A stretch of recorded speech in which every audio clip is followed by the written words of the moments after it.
सामने हमें रोज़ाना नज़र आ रहा है कि कैसे पाकिस्तान में एहतसाब का अमल मुकम्मल तौर के ऊपर ख़त्म हो गया है जब से हुकूमत आई है।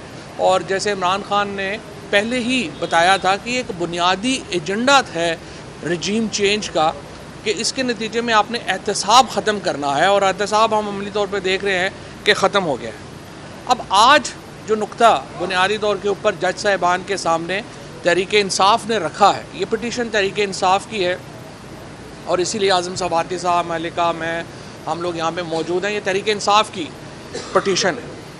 आज जिस नुक्ते के ऊपर बहस हुई है वो सेक्शन 25 उसका जो सब सेक्शन BA है उसके ऊपर बात हुई है। सेक्शन 25 जो है ये प्ली बारगेन से डील करता है। प्ली बारगेन क्या है? प्ली बारगेन ये है कि अगर कोई शख्स जाके कहे कि जनाब मेरे आपने 10 अरब रुपये का मेरे ऊपर केस है, मैं ये पैसे वापस करने को तैयार हूँ, मेरी आप जो सेंटेंस है वो वापस कर दें, तो आपको पैसे वापस, आप अपने वो पैसे वापस करेगा और उसकी सेंटेंस ख़त्म हो जाएगी। ये प्ली बारगेन। लेकिन उसकी कन्विक्शन हो जाएगी, वो 10 साल तक ओहदे पे नहीं रह सकता किसी के ऊपर, बला बला वो सारी चीज़ें। लेकिन ये एक बुनियादी एहतसाब का सेक्शन है जिसके तहत बहुत पैसा नैब ने रिकवर किया है। नैब का जो टोटल ख़र्चा अभी तक इन्वेस्टिगेशन वगैरह पे हुआ है वो तकरीबन 18 अरब रुपए नैब ने 1997 से लेके अब तक जो है वो तकरीबन अपने इन्वेस्टिगेशंस वगैरह के ऊपर ख़र्च किए हैं। लेकिन इससे बहुत बड़ा पैसा नैब ने रिकवर किया और ज़्यादातर पैसा उन्होंने प्ली बारगेन से रिकवर किया। जो अमेंडमेंट्स की उसमें सेक्शन 25 की अमेंडमेंट भी शामिल है। सेक्शन 25 की अमेंडमेंट उन्होंने ये की है कि जी जो भी प्ली बारगेन हुआ है आप नैब में दरख्वास्त दे सकते हैं कि ये जो मैंने प्ली बारगेन किया था ये मैंने अंडर क्वर्जन किया था, लिहाजा मेरा ये ख़त्म करके मुझे पैसे वापस किए जाएँ। अब इसका मतलब क्या है?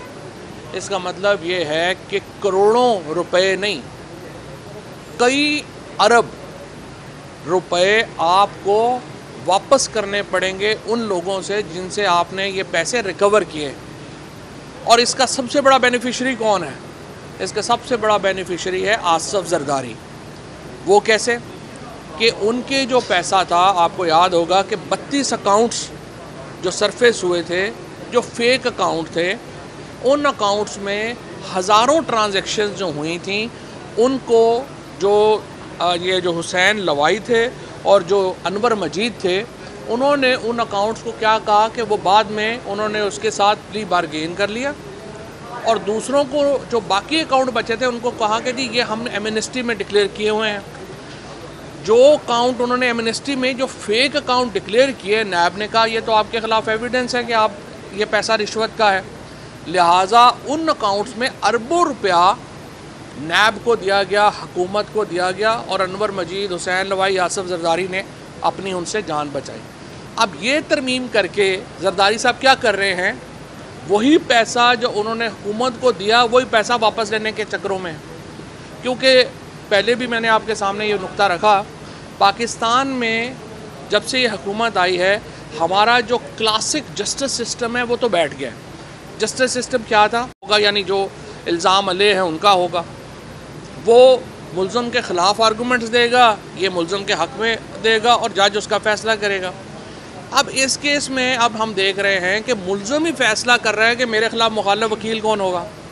लिहाजा आप ये देखेंगे कि ये जो तमाम लोग जिन्होंने अरबों रुपए की प्ली बारगेन्स की, ये नैब के साथ मिलके अब वो पैसे वापस लेंगे। अब ये पैसा सैलाब ज़दगान के ऊपर ख़र्च होने वाले पैसों से कई गुना ज़्यादा है। ये पैसा अभी तक जो पाकिस्तान में आया है, जितनी इमदाद मिली है उससे कहीं ज़्यादा है। एक्चुअली इमरान खान ने जो अपनी 3 टेलीथॉन्स में जितना पैसा जमा किया ये उससे भी बहुत ज़्यादा है। ये सारा पैसा अब जरदारी, शरीफ, ये लोग वापस लेना चाह रहे हैं। फिर दूसरा काम इन्होंने क्या किया?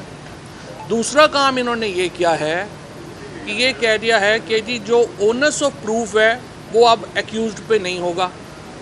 अब जो नवाज शरीफ के ऊपर केस पेंडिंग है इवन फील्ड का, और ये कहा है कि 1985 से ये समझा जाएगा कि ओनस ऑफ प्रूफ का मामला नहीं है।